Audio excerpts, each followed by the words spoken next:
إن القلوب إذا تسامى مصرها قطعت لها الأرواح والأبدان، والحق يحوي طاقة مجنونة لو كشفت لتلاشت الأكوان. نحييكم تحية خضراء كقدرة أرض وقدرة علم وقدرة نصر، فكل لقاء وأنتم كما أنتم وأعظم، وكل لقاء وروح المحبة تضمننا، وكل لقاء وتحسنا السعادة، كل لقاء ومصرنا بخير وأمن ورخاء. إذا كل لقاء ونحن نعتبر بها الطاهرة الوضراء فوقها المساحات.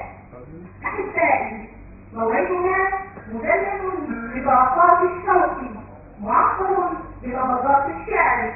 هيا بنا نجتاز حواجز اليأس، نحلق نحو سطور التفاؤل، نرسم بيدنا غد أفضل. هيا إلى همس المشاعر نلقي ما على كاسنا من أفكار بتستلح تلك القلوب المعذبة. هيا نزيل آلامها وأحزانها، نعيد الابتسامة بالكتاب. النشاط الثقافي بلجنة المرأة يحدث دائما لإعلاء قيمة الإنسان، لينعكس بدوره على الحياة وإعلاء شأن الوطن الذي بذلنا جميع الغالي والنفيس من أجله. وكل الشكر والتقدير لمجلس إدارة نادي الجزيرة والوفد الرياضي، الأستاذ الدكتور عبد المنعم رئيس مجلس الإدارة، الأستاذ علي سراج الدين نائب رئيس مجلس الإدارة، دكتور مصطفى ناصر، الأستاذ الدكتور هشام شرف الدين، المحاسب طارق زهيري، محاسب هشام عبد المقصود، مهندس محمد حازم. ومن منطلق من لا يشكر الناس لا يشكر الله، فالشكر موصول للعزيزة الوقورة الغالية علينا جميعا المستشارة فريحان محسن، الممثل الإدارة ورئيسة لجنة المرأة الموقرة. والشكر موصول إلى البلاد العزيزات عضوات لجنة المرأة، وإلى الحضور الكريم زملائي الشعراء والشواعر والأدباء والمثقفون، وإلى المنصة الكريمة والمتمثلة فيه الأستاذ أشرف عزمي،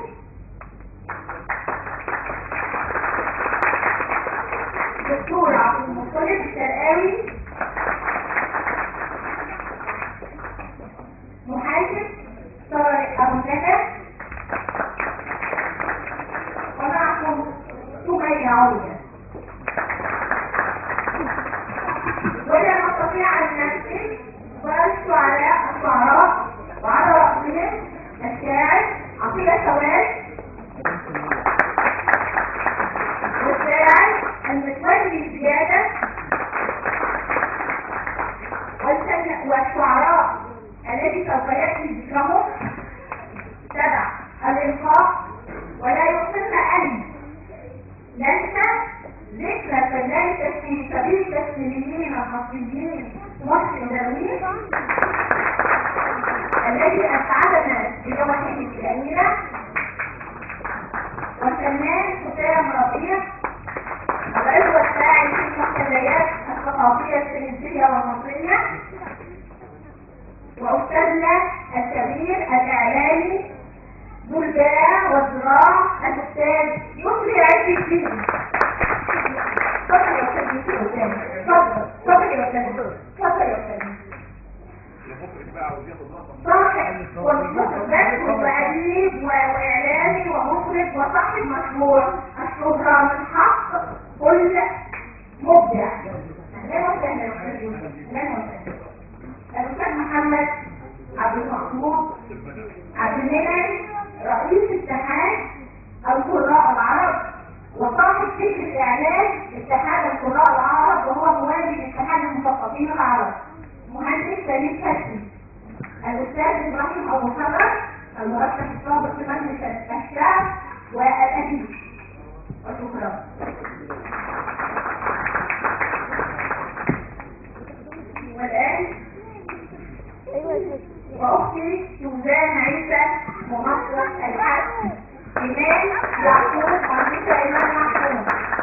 الأستاذة هالة الشاعرة هالة ناشرين، وأختي نزلت أبو سلم، والدكتورة إيمان إسلام، وكل الجماعات. والآن مع كلمة شهادة الإبداع يلقيها الشاعر الكبير دكتور عبد المطلب السلام. بسم الله الرحمن الرحيم. الحمد لله والصلاة والسلام على رسول الله. الكلمة رسالة والكلمة مسؤولية. وفي عالم اختلط أبيض بأسود وعلى الغبار في كل مكان، وتحت الغبار تتساوى كل الأشياء وتنعدم الرؤية الحقيقية. حرصنا على ألا نقف ننجب الحظ مع الناجدين ونبكي مع البكارين، وأردنا أن نضيف ولو رؤوس خطاب في نهاية النظر المسلم، إيمانا منا بدور الإبداع، وحملت الكلمة الراقية في الارتقاء بالوطن والأخذ بناصية الشعوب نحو التقدم ونحو الارتقاء المنشود. وإذا كانوا يقولون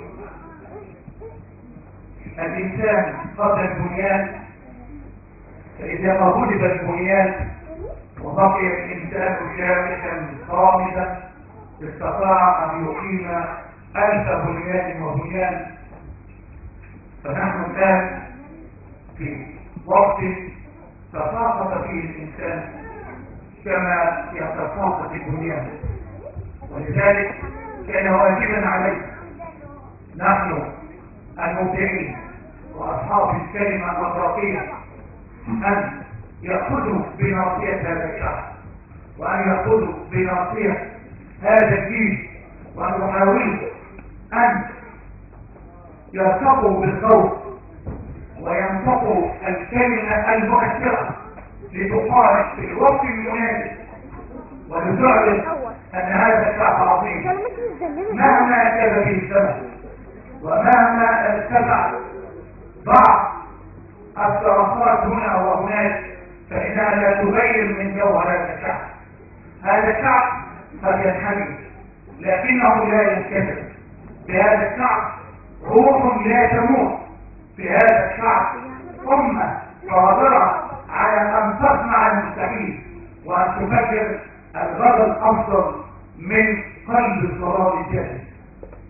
شرعة الإبداع هي محاولة بسيطة من مجموعة شعراء متميزين قالوا على أنفسهم أن يحملوا على أعناقهم تلك الرسالة وأن يسمعوها لأبناء هذا الوطن في كل مكان، حتى وإن كان الذين يسمعون من القناة، حتى وإن كان الذين يعملون بما يسمعون قلة قليلة، فنحن نؤمن بأن القليل يمكن أن يصبح كثيرا، وبأن الكلمة كالسيف، وبأن الشاعر والمبدع كالسلم يستطيع أن يحمل عبء الكلمة وأن يوصلها في كل مكان، وأن ينطلق برسالته حتى يؤمن بها الناس. وحتما سيأتي يوم يعتدي فيه الميزان ويستعيد الوطن كرامته. شكرا لكم على حرصكم وعلى حضوركم الرابع.